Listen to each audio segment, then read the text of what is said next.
15h au Caire, l'heure de commencer l'heure du journal de la télévision égyptienne. Mesdames et messieurs, bonjour. J'ai le plaisir de présenter ce journal en compagnie de ma collègue Lamia Abdelhamid. Bonjour Lamia. Bonsoir Hélène. Mesdames et messieurs, bonsoir. Commençons tout de suite avec les principaux titres. À la une de l'actualité, le ministre des Affaires étrangères, de l'émigration et des expatriés égyptiens, Dr Badr Abdelghati, a affirmé la nécessité de renforcer les relations bilatérales avec l'Ouganda, notamment dans les domaines économiques et commerciaux. Abdelghati s'exprimait lors de son entretien avec le ministre ougandais des Relations internationales, Henri Okello Oryem.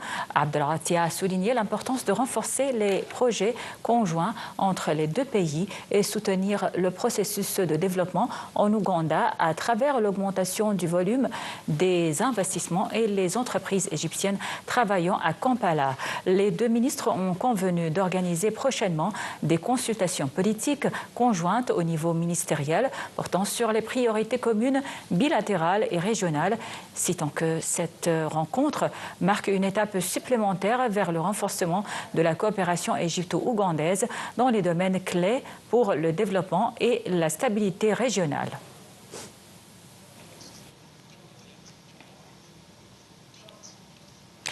Le vice-premier ministre pour le développement industriel, ministre de l'Industrie et des Transports, le général Kamel Ouazir, a présidé la première réunion du Conseil d'autorité générale du développement industriel dans sa nouvelle formation pour examiner les questions que confrontent les investisseurs et les développeurs industriels.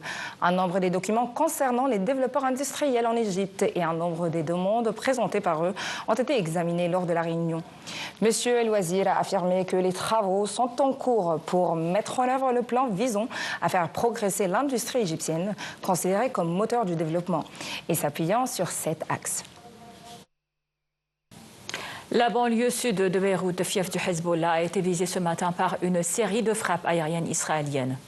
Entre-temps, les États-Unis tentent d'avancer vers un cessez-le-feu au Liban. Voici les détails dans un commentaire. À quelques jours de l'élection présidentielle américaine, la visite à Jérusalem des émissaires Amos Hochstein et Brett McGurk vise en particulier à trouver une issue à plus d'un mois de guerre contre Israël et le Hezbollah. La nuit a été marquée par de nouveaux bombardements sur la banlieue sud de la capitale libanaise, régulièrement visée ces dernières semaines par l'armée israélienne qui avait lancé un appel à évacuer plusieurs secteurs. Les raids ont provoqué des destructions massives dans les zones visées et des dizaines de bâtiments ont été rasés, a rapporté l'agence ANI, faisant état également de départs d'incendies. Jeudi, 6 secouristes affiliés au Hezbollah et son allié Amal avaient été tués dans des raids israéliens dans le sud du Liban, selon les autorités libanaises. Des bombardements ont notamment visé les environs de Tyr dans le sud et de Baalbek dans l'est. Israël affirme vouloir neutraliser le Hezbollah dans le sud du Liban pour permettre le retour de quelques 60 000 habitants du nord de son territoire déplacés par les tirs de roquettes incessants depuis le début de la guerre à Gaza. Dans le nord d'Israël, jeudi, des tirs de roquettes depuis le Liban ont encore fait 7 morts. Selon des médias israéliens citant des sources gouvernementales, le plan préparé par les émissaires américains prévoit un retrait du Hezbollah du sud du Liban, frontalier du nord d'Israël, ainsi que le retrait de l'armée israélienne de cette région, dont le contrôle reviendrait à l'armée libanaise et au casque bleu de l'ONU. Le Premier ministre Benjamin Netanyahu, qui a reçu jeudi les émissaires américains, a assuré apprécier le soutien de Washington tout en refusant de céder aux pressions de son allié.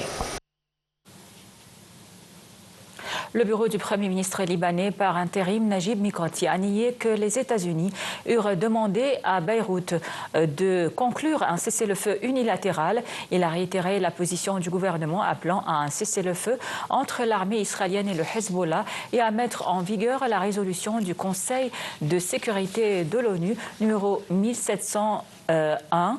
Le Premier ministre libanais a de même accusé aujourd'hui Israël de refuser tout cessez-le-feu à avec le Hezbollah après une série de frappes aériennes sur la banlieue sud de Beyrouth, les premières depuis le début de la semaine sur ce fief du mouvement libanais. Najib Mikati a déclaré que l'extension une nouvelle fois de l'agression israélienne contre les régions libanaises et le fait qu'il y ait de nouveau pris pour cible la banlieue sud de Beyrouth par des raids destructeurs sont autant d'indicateurs qui confirment son refus de tous les efforts déployés pour obtenir un cessez-le-feu.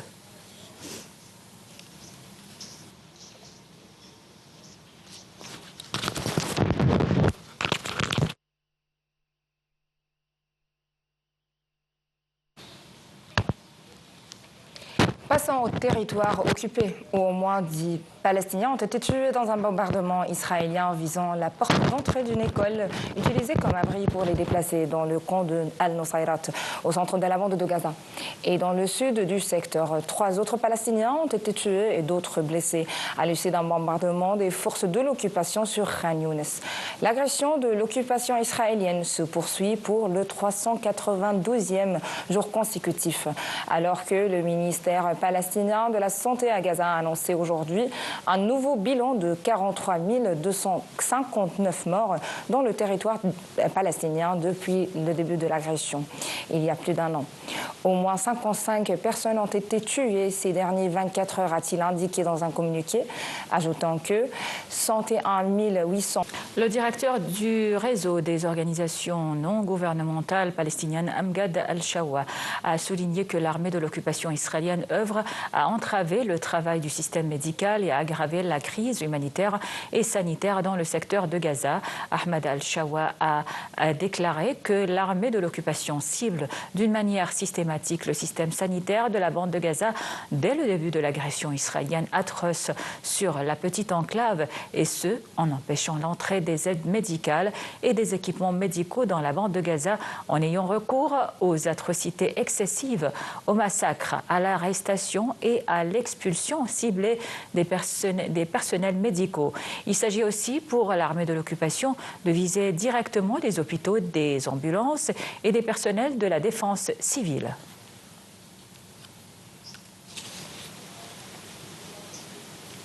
L'armée de l'occupation israélienne a confirmé le meurtre d'un chef de l'Union de la brigade Givati suite à ses blessures qu'il a subies dans le sud de la bande de Gaza en septembre dernier.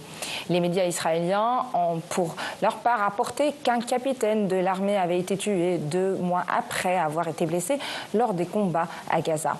Les médias ont ajouté que 19 soldats avaient été tués dans la bande de Gaza octobre dernier, soulignant que 37 soldats israéliens avaient également été tués au Liban au cours du même mois.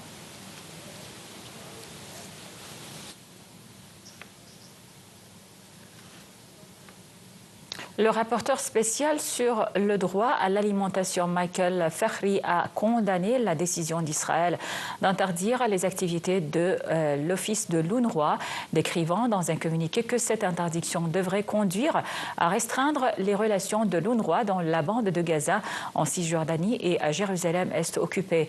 Il a ajouté que cela ne porterait pas seulement atteinte à la situation, le droit des habitants de la bande de Gaza à obtenir de la nourriture, mais ce serait aussi une attaque contre les Nations Unies elles-mêmes.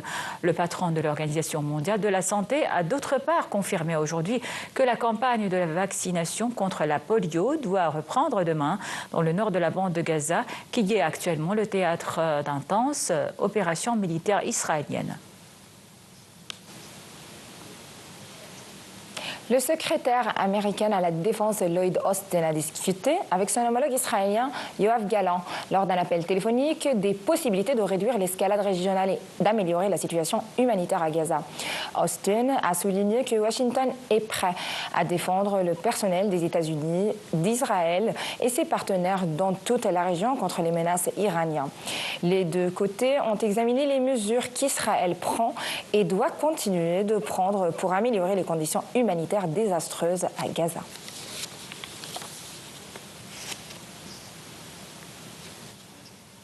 Passons en Cisjordanie où les forces israéliennes ont pris d'assaut ce matin la ville d'El Yamoun à l'ouest de Jénine et ont encerclé une maison blessant un Palestinien. Les forces de l'occupation israélienne ont également arrêté un Palestinien de Beit Ormar au nord d'Hébron dans le sud de la Cisjordanie et saisi un véhicule dans la ville de Carmel à l'est de Yatta dans le sud d'Hébron. Les forces israéliennes ont en outre fermé les quartiers de la vieille ville et les postes de contrôle menant à la mosquée Ibrahimi. Jusqu'à la dernière heure du dernier jour, Kamala Harris et Donald Trump poursuivent aujourd'hui au pas de charge leur intense duel à distance pour la Maison-Blanche. Sans trop s'éloigner, puisque les deux candidats ont chacun donné rendez-vous à leurs partisans à Milwaukee, la plus grande ville du Wisconsin. Plus de détails dans ce compte-rendu. À 5 jours d'une élection à l'issue imprévisible et aux suites potentiellement violentes, Kamala Harris et Donald Trump sont engagés dans une course-poursuite serrée à travers les 7 États clés. Ils étaient jeudi dans 2 d'entre eux, Nevada et Arizona au sud-ouest, notamment pour séduire l'électorat latino-américain. À Las Vegas, la vice-présidente démocrate a été soutenue par la star Jennifer Lopez face à une foule enthousiaste. La vice-présidente démocrate Kamala Harris continue de vouloir mobiliser les femmes en promettant de rétablir le droit fédéral à l'avortement face à Donald Trump, condamné au civil en 2023 à New York à des dizaines de millions de dollars de dédommagement pour agression sexuelle. Autre thème central de la campagne, l'immigration. Le candidat républicain Donald Trump a de nouveau promis lors d'un meeting à Albuquerque, au Nouveau-Mexique, non loin du Mexique, de mettre fin à une invasion de millions de clandestins et de les expulser. Une antienne répétée à Glendale, en Arizona, où il a accusé les immigrés d'avoir provoqué une vague de criminalité, ce qu'aucune statistique officielle ne montre.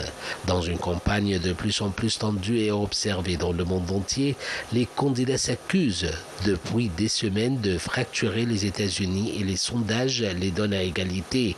Quelques 65 millions d'Américains ont déjà voté par correspondance et de manière anticipée.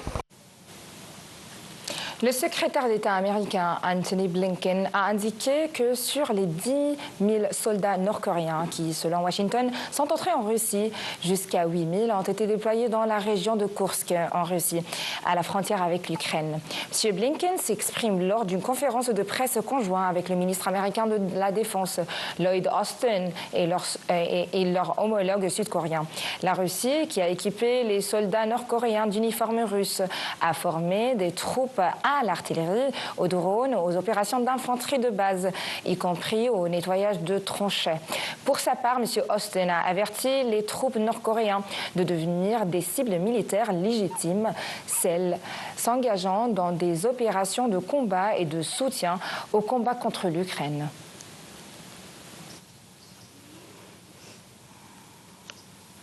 7 personnes, dont 5 fillettes, ont été tuées dans une attaque à la bombe visant des policiers qui protégeaient une campagne de vaccination anti-polio dans le sud-ouest du Pakistan, seul pays au monde avec l'Afghanistan où cette maladie reste endémique. Tous les enfants tués sont des fillettes car l'explosion est survenue à proximité d'une école pour filles. Les vaccinateurs anti-polio et les policiers les protégeant sont régulièrement visés par des attaques, mais très rarement dans cette région. Depuis Islamabad, le ministre de l'Intérieur a condamné une action brutale visant des enfants innocents et a promis de n'avoir aucune clémence contre ses auteurs alors que l'attaque n'a pas été revendiquée à ce stade.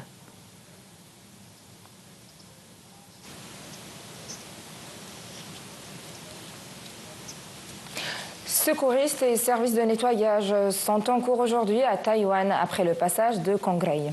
Il s'agit de l'un des plus gros typhons que l'île ait connu ces dernières décennies et qui a fait au moins 2 morts et plus de 580 blessés.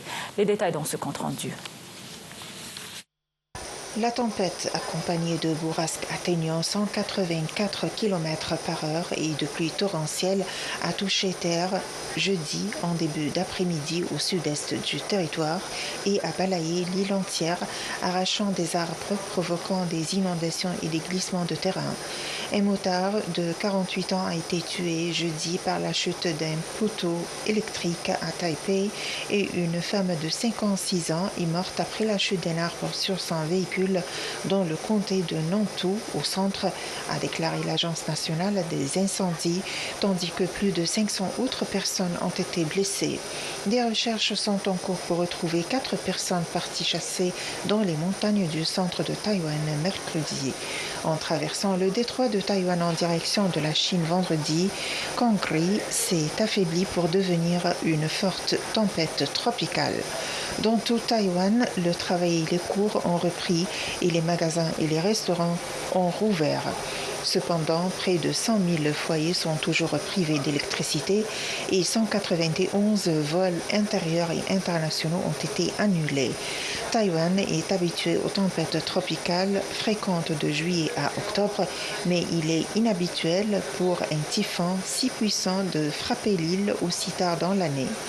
Kangri est le 3e typhon à frapper Taïwan depuis juillet. Bon, voilà, c'était tout pour le journal. Merci pour votre attention. Merci Ilham. Mesdames et messieurs, merci. Je vous souhaite une agréable journée en regardant la télévision égyptienne. Merci.